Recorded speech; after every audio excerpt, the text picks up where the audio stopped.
content tayo ngayon. Punta tayo sa bahay ng aking utol. At ah, atin siyang interviewin kung kumusta ang kanyang solar at mga solar install niya dun sa rooftop niya. Titingnan natin kung ano bang pagkakalagay.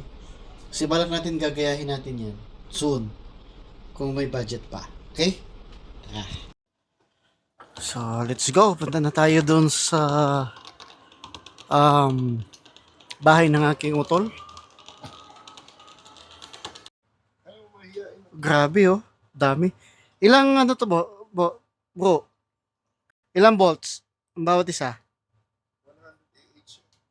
100 Ah ang volts. 12 volts, 24. 51. 51 volts ang isa.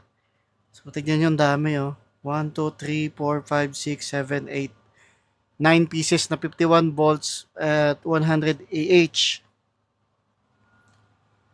So, yun yung kanyang inverter machine. Tapos, naka-aircon. So, hindi naman pala kailangan na malaking space ang Tapos, nandito yung mga breaker. Nandito yung mga breaker. Tapos may mga nakatutok na fan sa dalawa. Punta dun.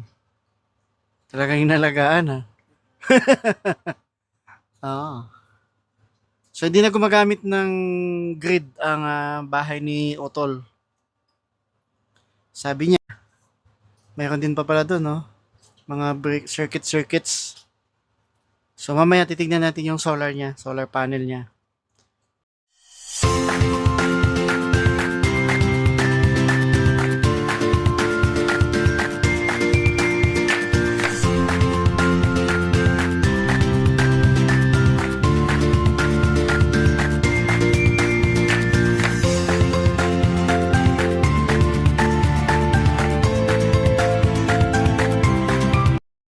Ang tatak nga pala nito, DE. Yan.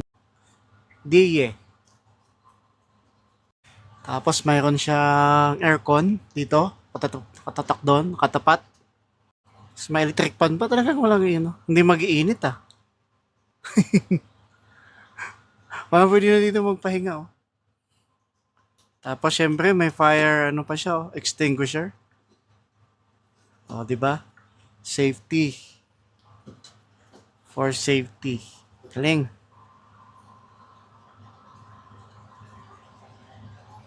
At meron pa din doon, may electric pa,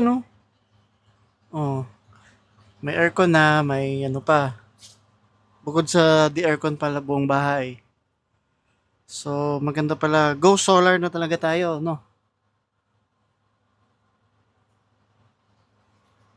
Ganda rin pagkaka-setup, malinis.